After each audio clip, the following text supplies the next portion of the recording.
Hi everyone, আমি আব্দুর রহমান। আজকে তোমাদের জন্য নতুন একটা ক্লাস নিয়ে আসছি, টপিক নিয়ে আসছি অনেকদিন পরে। আজকে টপিকটা হচ্ছে, একটু উপরের দিকে খেয়াল করে দেখবা, identify the non finite verb or verbals. That means non finite ভার্বের আর একটা নাম হচ্ছে ভার্বালস। ঠিক আছে, দেখি আজকে 10টা প্রশ্ন নিয়েছি। সামনে বিভিন্ন পরীক্ষাগুলোয়, সরকারি এবং বেসরকারি বিভিন্ন পরীক্ষা ট্রামগুলোতে এই প্রশ্নগুলো অনেক বেশি এসে থাকে। তো নন ফাইনাইট ভার্ব সম্পর্কে জানতে হলে আগে একটু আইডিয়া নেব নন ফাইনাইট ভার্বটা কি। নন ফাইনাইট ভার্ব বা নন ফাইনাইট ভার্ব 3 প্রকার। একটা হচ্ছে ইনফিনিটিভ, একটা হচ্ছে জিরান, আর একটা হচ্ছে পার্টিসিপল। ইনফিনিটিভ মানে 2+ মূল ভার্বের বেস ফর্ম। ইনফিনিটিভ মানে 2+ মূল ভার্বের বেস ফর্ম। অবভিয়াসলি তার ক্লাসিফিকেশন রয়েছে। মেইনলি ইনফিনিটিভ 2 প্রকার, একটা বেয়ার ইনফিনিটিভ, একটা ফুল ইনফিনিটিভ। ফুল ইনফিনিটিভ আবার 4 প্রকার: সিম্পল বা নাউন ইনফিনিটিভ, জিরান্ডিয়াল বা qualify infinitive, split infinitive, perfect infinitive. এর বাইরেও আরো অনেক ইনফিনিটিভ রয়েছে, অ্যাক্টিভ ইনফিনিটিভ, প্যাসিভ ইনফিনিটিভ। আমরা এত ভিতরে যাবো না, জাস্ট হালকা একটু ধারণা নেবো আপাতত।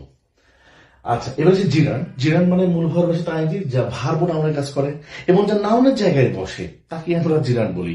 মনে রাখতে হবে, জিরান মানে হচ্ছে মূল ভার্বের বেস ভার্বের সাথে আইনজি যুক্ত হয়ে নাউনের মতো কাজ করবে আর নাউনের জায়গায় বসবে। পার্টিসিপল, পার্টিসিপল মানেই আগে মনে রাখতে হবে অ্যাডজেক্টিভ। পার্টিসিপলকেই বলা হয় অ্যাডজেক্টিভ। পার্টিসিপল কয় প্রকার? 3 প্রকার পড়ে আসছি আমরা: present participle, past participle, perfect participle. Present participle আর জিরানের মধ্যে সবচেয়ে বেশি কনফ্লিক্ট হয় আমাদের। কনফ্লিক্ট এই ক্ষেত্রে হয়, বুঝি নাই অনেক সময় যে মূল ভার্বের বেস ফর্মের সাথে আইএনজি যুক্ত থেকে কখন প্রেজেন্ট পার্টিসিপল আর কখন জিরান, সেটা নিয়েও সমাধান দেব ইনশাল্লাহ। আচ্ছা, আসি ক্লাসের দিকে। দেখি আমরা একটু। প্রথম প্রশ্ন number 1, swimming is a good habit. এখানে সুইমিং এর সঙ্গে আইএনজি যুক্ত করা আছে এবং বলা হচ্ছে এটা কি জিরান, এটা কি পার্টিসিপল, এটা কি ইনফিনিটিভ, না এটা ফাইনাইট ভার্ব। সহজ কথা, ভার্ব হচ্ছে ইজ, আর ইজের আগে রয়েছে সুইমিং, মূল ভার্বের সাথে আইএনজি যুক্ত শব্দ। তাহলে আমরা জানি ভার্বের আগে কি বসে? সাবজেক্ট, আর সাবজেক্ট হিসেবে কি বসে? নাউন বা প্রোনাউন। দ্যাট মিনস এটা এখন জিরান হয়ে নাউন হয়ে গেছে, তাহলে উত্তর হবে জিরান। খুবই সহজ কথা, সহজ ট্রিক। আচ্ছা, জিরান শুধু না সাবজেক্টের কাছে বসে তা নয়, জিরান অবজেক্টের কাছে বসতে পারে, জিরান কমপ্লিমেন্ট হিসেবে বসতে পারে, জিরান প্রিপোজিশনের অবজেক্ট হিসেবে বসতে পারে। ঠিক আছে, জিরান ট্রান্সলেট ভার্বের অবজেক্ট হিসেবে বসতে পারে। এক কথায় নাউন যেখানে যেখানে বসতে পারে, জিরান ঠিক ওই জায়গাতে বসবে, কারণ জিরান মানেই হচ্ছে নাউন। দ্বিতীয় প্রশ্ন, সেকেন্ড প্রশ্ন, he saw a man running down the street. That means, খুবই চমৎকার কথা, আবারও একটা মূল ভার্বের সাথে আইএনজি যুক্ত করা আছে, দিয়ে বলা হচ্ছে যে এটা কি জিরান, এটা কি প্রেজেন্ট পার্টিসিপল, না এটা পাস্ট পার্টিসিপল, না ইনফিনিটিভ। চমৎকার ব্যাপার, মূল ভার্বের সাথে আইএনজি দেওয়া আছে রানিং। রানিং মানে চলমান কোনো কিছুকে বোঝাচ্ছে। মনে রাখতে হবে, প্রেজেন্ট পার্টিসিপল আর জিরানের মধ্যে খুব সূক্ষ্ম একটা ব্যাপার, সেটা হচ্ছে যে অবশ্যই প্রেজেন্ট পার্টিসিপল আর জিরানের মধ্যে যেটা গুরুত্বপূর্ণ, যখন একটি মূল ভার্বের সাথে আইএনজি যুক্ত থেকে সেটা চলমান, গতিশীল বোঝাবে, স্থিতিশীল বোঝাবে না, সেটাকে আমরা বলি প্রেজেন্ট পার্টিসিপল। সেটাকে আমরা বলি কি? Present participle. মনে থাকবে। আর মূল ভার্বের সাথে আইএনজি যুক্ত হয়ে যদি সেটা চলমান, স্থিতিশীল না হয়, স্থির হয়, ঠিক আছে, তবে সেটাকে আমরা জিরান বলে থাকি। এটা শর্টকাট নিয়ম, আরো কিছু শর্টকাট নিয়ম দিয়েও রয়েছে। তাহলে আমরা এখন দেখি এই রানিং শব্দটি কাকে মডিফাই করছে। এই রানিংটা কে, কাকে বোঝাচ্ছে? ম্যানকে। কাকে? ম্যানকে। তাহলে হি স আ ম্যান, সে কি মানুষ দেখছিল, যেখানে কি হচ্ছিল? রানিং ডাউন দ্য স্ট্রিট, রাস্তার দিকে দৌড়াচ্ছিল। আচ্ছা, তাহলে এখানে রানিংটা কাকে মডিফাই করছে? ম্যানকে। এটা কি জিরান না প্রেজেন্ট পার্টিসিপল? আগে বলেছি সকল পার্টিসিপল অ্যাডজেক্টিভের কাজ করে, দ্যাট মিন্স এটা অ্যাডজেক্টিভ। তার মানে এটা প্রেজেন্ট পার্টিসিপল। এটা কি? Present participle. Third question, she wants to learn English. এটা একটা গুরুত্বপূর্ণ বিষয়। ওয়ান্ট হচ্ছে একটা ট্রানজিটিভ ভার্ব। এই ওয়ান্ট শব্দটা ট্রানজিটিভ ভার্ব। মনে মাথায় রাখতে হবে, ট্রানজিটিভ ভার্বের পরে কি বসে? অবজেক্ট বসে। কি বসে? অবজেক্ট। তাহলে অবজেক্ট হিসেবে কি বসে? নাউন বা প্রোনাউন।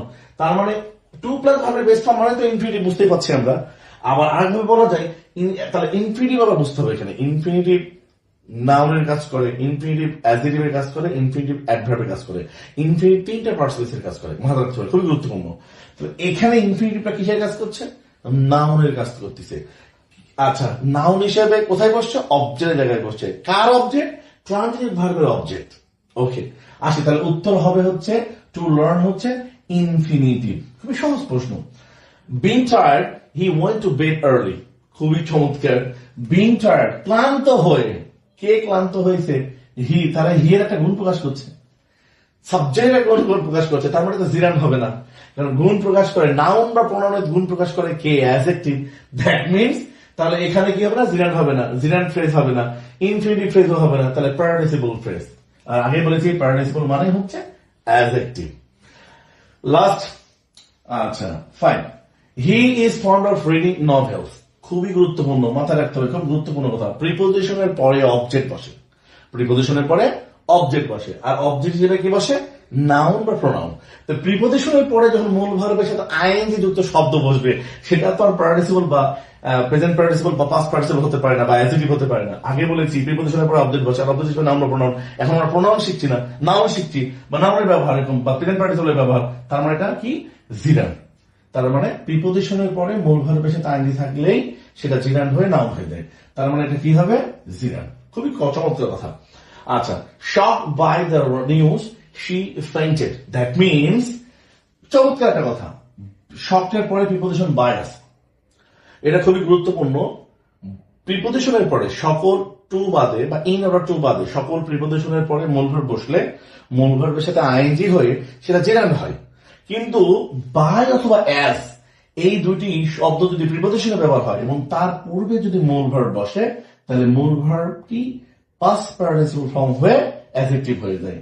তাহলে শকড বাই প্রিপোজিশনের পূর্বে পরে বলেনি, পূর্বে মূল ভার্ব বসলে সেই মূল ভার্বটি পাস্ট পার্টিসিপল ফর্ম হয়ে বসে। আর এখানে তাহলে উত্তর কি হবে? জিরান তো হচ্ছে না, প্রেজেন্ট পার্টিসিপল তো হচ্ছে না, তাহলে উত্তর কি হবে? Past participle. আচ্ছা, এবার কি বলছে? she, 7 number, she went to the station to receive her father. বলা হচ্ছে টু রিসিভটা কি? ওই যে আগে বলেছি টু প্লাস ভার্বের বেস ফর্ম ইনফিনিটিভ। আচ্ছা, দেখি জিরান phrase, participle phrase, infinitive phrase. That means এটা ইনফিনিটিভ ফ্রেজ। যদিও বা ইনফিনিটিভ ফ্রেজ হয় না এখানে, because of infinitive to plus মূল ভার্বের বেস ফর্ম, এটা ইনফিনিটিভ। তাহলে ইনফিনিটিভ ফ্রেজ কেন বলেছে? ওরা এটাকেও ইনডিরেক্টলি বোঝানোর চেষ্টা করছে, কারণ ইনফিনিটিভের পরে কোন ওয়ার্ড থাকলে বা একের অধিক ওয়ার্ড থাকলে সম্পূর্ণ অংশটাকে বলা হয় ইনফিনিটিভ ফ্রেজ। সেভাবে জিরান মানে তো মূল ভার্বের আইএনজি, জিরানের পরে যদি একটি বা দুইটি ওয়ার্ড মিলে সম্পূর্ণকে বলা হয় জিরান ফ্রেজ। আবার পার্টিসিপলের পরে যদি একটি বা দুটি বা তিনটি অনেকগুলো ওয়ার্ড পাশাপাশি বসে সম্পূর্ণ অংশটাকে বলা হয় পার্টিসিপল ফ্রেজ। এইভাবে ফ্রেজগুলো গঠিত হয়। তাহলে আমার উত্তর হবে এখানে ইনফিনিটিভ ফ্রেজ। আসি 8 নম্বর, the boy playing in the field is my brother. আচ্ছা, প্লেইংটা কে করছে? কার দশগুণ প্রকাশ করছে? Same, boy. তার মানে এই শব্দটি বয়ের দোষ গুণ প্রকাশ করতেছে, একটা অবস্থা প্রকাশ করতেছে। তার মানে কি?